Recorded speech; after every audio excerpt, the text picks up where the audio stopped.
Party तो टूट गया, पार्टी तो नेशनल पर नहीं है, वो स्टेट पार्टी बन गया। तो नेशनल जनरल सेक्रेटरी का क्या आदत है, मैं तो समझा नहीं। पार्टी नेशनल रहेगी तो नेशनल जनरल सेक्रेटरी का पोस्ट का कोई वैल्यू रहेगी। तो पार्टी स्टेट पार्टी बन गया, वो भी तोड़ फोड़ गया। वो 80 एमएलए जो निर्वाचित होके आया, 2 को सस्पेंड किया, तो सस्पेंशन को एलओपी बना दिया। तो पार्टी का जो लीडर लोग का जो ऐलान करेगी, निर्णय लेगी, वो तो सही सलामत में वो इम्प्लीमेंट करना चाहिए। तो पार्टी नेशनल नहीं है तो पार्टी का नेशनल जनरल सेक्रेटरी का क्या वैल्यू है, मुझे तो पता नहीं। उनको पूछिए, उनको प्रूव करने के लिए बताइए जो आपका नेशनल जनरल सेक्रेटरी। तो नेशनल का आपका पार्टी का कोई अप्रूवल है इलेक्शन कमीशन का? दूसरी चीज ये दादा कि जो स्टेट का दायित्व है वो अब चंद्रिमा भट्टाचार्य पर आ गया, वो स्टेट प्रेसिडेंट बन गए। चंद्रिमा भट्टाचार्य 4 ममता बनर्जी को कैबिनेट का मंत्री रूप में संभाल किया। तो आज वो चुनाव क्यों हार के आया, लोग को क्यों रिजेक्ट कर दिया? तो रिजेक्ट आदमी को फिर सामने आएगी तो पार्टी का जो हालत होना चाहिए वही होगा। क्या होगा? दादा ये जो मिले साथ में जो 20 एमएलए है, वो पार्टी दावा कर रही है कि और भी सिग्नेचर बढ़ेंगे, हमारे साइड आएंगे, लेकिन इधर कल्याण बनर्जी का कहना है कि जो भी तरीके से एलओपी बना है वो पूरी तरह से अवैध है। हाँ, ठीक है किया। कल्याण बनर्जी वो senior most member of parliament है, वो एडवोकेट भी है, तो लॉ के मेकर है, लॉ की बात करेगी। वो कोई असेंबली के अंदर कस्टोडियन है स्पीकर साहब, कोई जीत के जो आएगी उनको जो लीडर परिषदीय जो नेता चुनाव गया, तो उनको पार्टी को लेटर हेड में चिट्ठी मांगना चाहिए।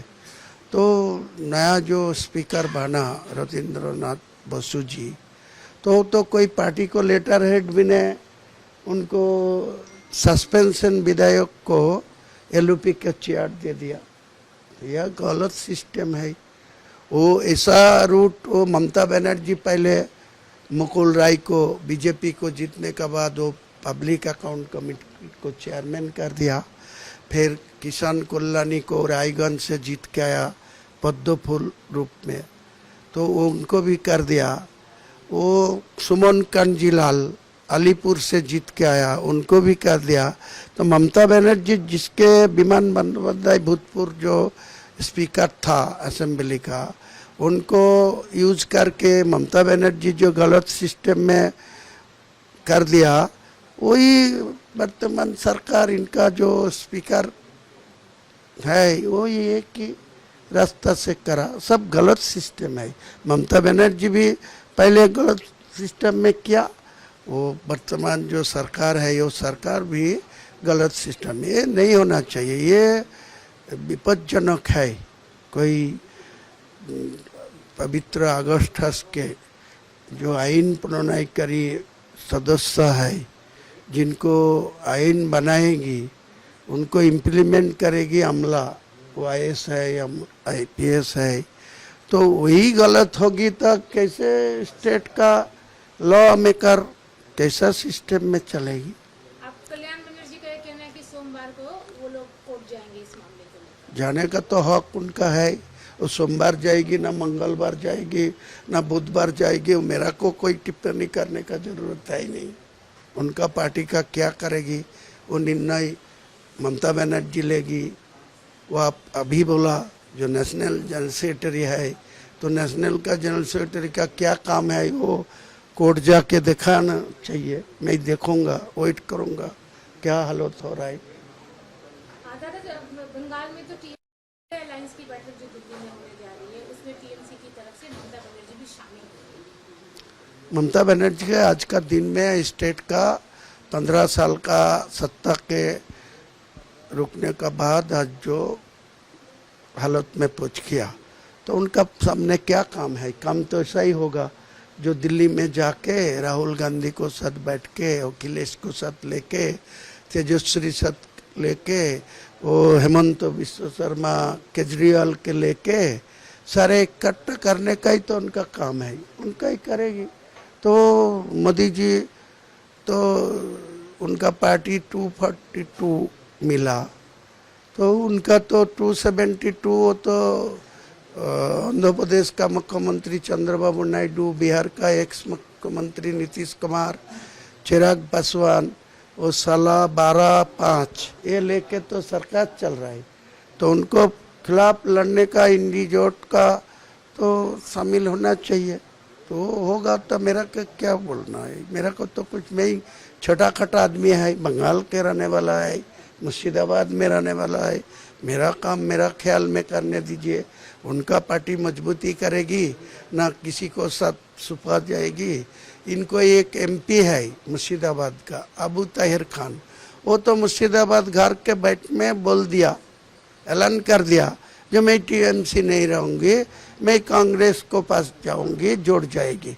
तो ममता बनर्जी कांग्रेस को पास जुड़ने जाते हैं, नो कांग्रेस को साथ इंडी जोट में शामिल होगा, वो तो निर्णय उनको ही लेना पड़ेगा, मैं ही तो नहीं लेना सकता ना।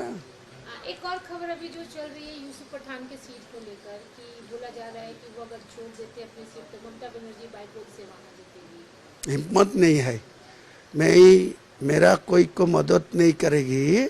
वो यूसुफ पठान के मैं ही जिताया, और यूसुफ पठान छोड़ देगी तो बिना हुमायूं कबीर को मदद के वो बीजेपी भी वो सीट नहीं जीत हासिल कर पाएगी, वो ममता बनर्जी भी खुद वो सीट नहीं जीतेगी।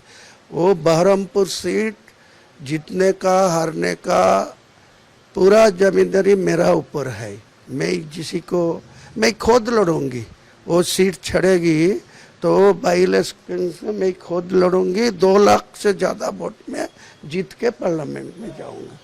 इस सीट की तैयारी आप पूरा करके रखो? सब ऑल रेडी है। मैं कह सकते हैं कि हुमायूं कबीर अब विधानसभा के बाद डायरेक्ट असेंबली पार्लियामेंट में जाने का वक्त मिलना चाहिए। आने वाला दिन में इलेक्शन कमीशन जो ऐलान करेगी, वो जो इलेक्शन का नोटिफिकेशन होगी, तो अब देख लेना, मैं जिंदगी जियो रहूंगी तो मैं मेंबर ऑफ पार्लियामेंट होके जाऊंगी। और एक चीज और, अभी फिलहाल वो यूडीए में मिनिस्टर थे और मेयर थे, दिल खोल के काम करते थे, दबंगई से काम करते थे, कोई भी फैसले ले लेते थे। अभी सरकार बदली है, वो काम नहीं कर पा रही, इसलिए कोशिश। कैसा काम करेगी? वो जो कलकत्ता में खुद मेयर है, 144 सीट काउंसिलर का है, 100 सीटों चुनाव में हार गया। 4 तारीख को उनको रिजाइन देना पड़ता है, इतना देर क्यों किया? जो उनको मेयर है, उनका खुद खास तालुक में सब हार रहा है, तो क्यों सीट पकड़ के रखा?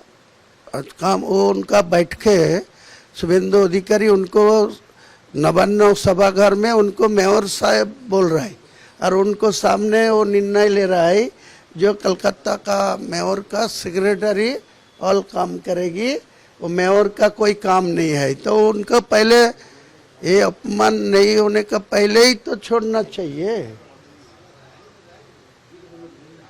क्यों नहीं छोड़ा? तो आज का हालत में वो छोड़ना पड़ा भाई, हुक एंड कुक प्रेशर में ही छोड़ा, क्या करेंगे?